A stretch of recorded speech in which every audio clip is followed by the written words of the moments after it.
जो हमने पॉइंट्स रखे हैं उसका जवाब नहीं दिया, एक एग्जाम्पल लेकर बोल रहे हैं, तो it is a completely defensive response. आपने उनका चेहरा तो देखा होगा।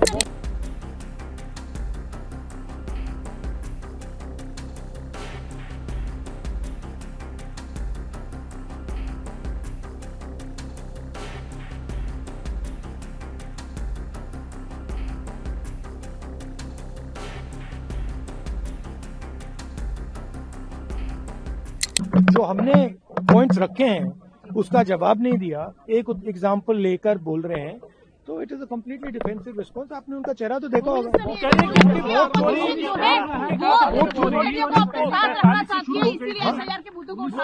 से वोट चोरी शुरू हो गई थी। नहीं, चुनाव आयोग की जो प्रक्रिया देखिए, मैंने दो तीन चीजें कही थी।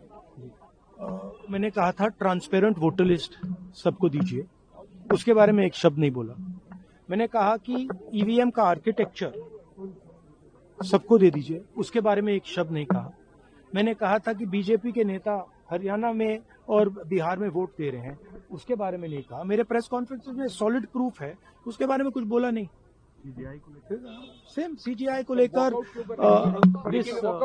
इलेक्शन कमिश्नर को फुल इम्यूनिटी दी जा रही है, तो मतलब वॉकआउट क्यों करने की जरूरत पड़ी आप लोगों को? वॉकआउट से आप लोग डर गए। नहीं, हम कहाँ डरे।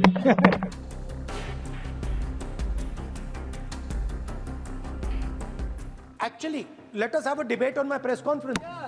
Let us go. Let us have very good idea. Let us have a debate on my press conference. मेरे यहाँ बोलने का क्रम मैं तय करूंगा। इस तरह से नहीं चलेगी संसद।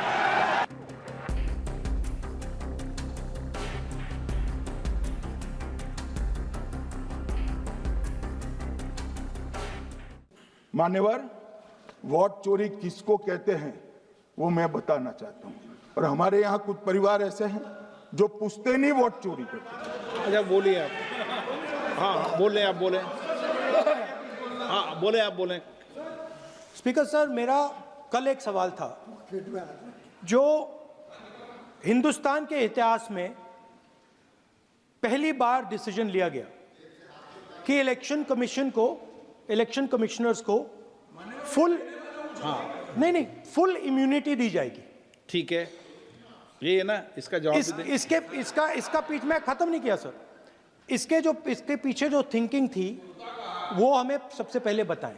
ठीक है। दूसरी बात, नहीं, हरियाणा की जहां इन्होंने बात की, इन्होंने एक उदाहरण लिया, वहां पर अनेक उदाहरण हैं। वो भी आपने दिया था ना। 19 वो भी आपने दिया था, इसलिए दिया वो भी।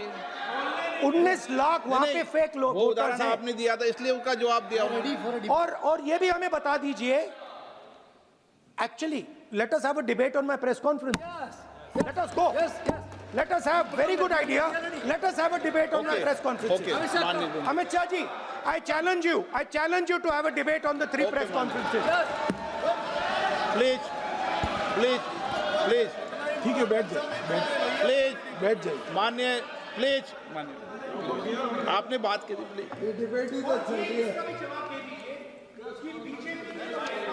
उत्तर प्रदेश में और हरियाणा में दोनों चुनाव में वोट कैसे दे रहे हैं? प्लीज, ये भी जवाब दे दीजिए।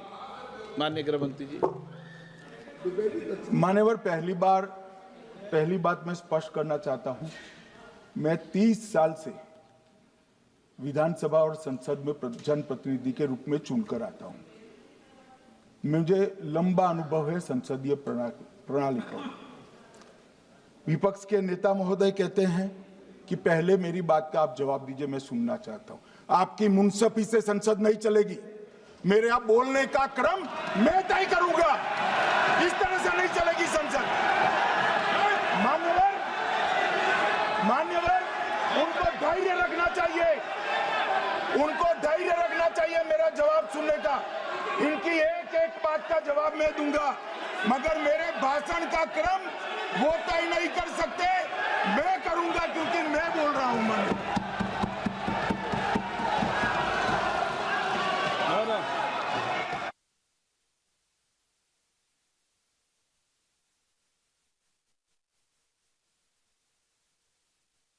एक मिनट गृह मंत्री जी, एक मिनट गृह मंत्री।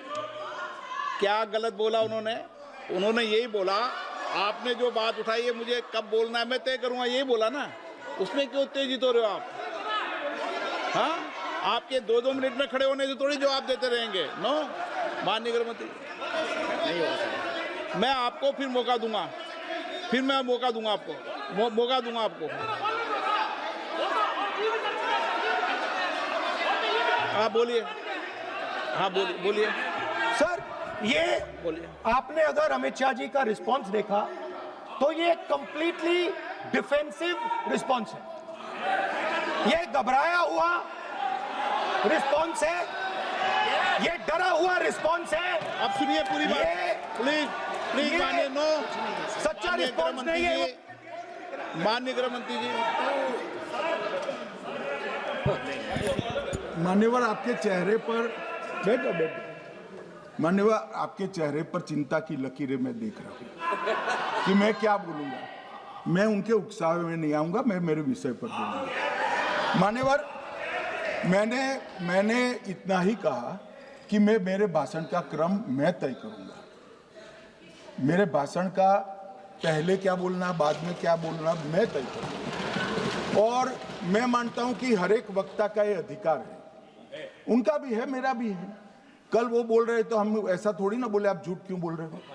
हम नहीं बोले, नहीं बोल सकते साहब। वो माननीय विपक्ष के नेता है, वो बोल सकते अपना भाषण। मान्यवर, और मैंने तो ये भी कहा मेरा पूरा भाषण छूट कर कुछ बच जाता है तो आप पूछिएगा, मैं जवाब दूंगा।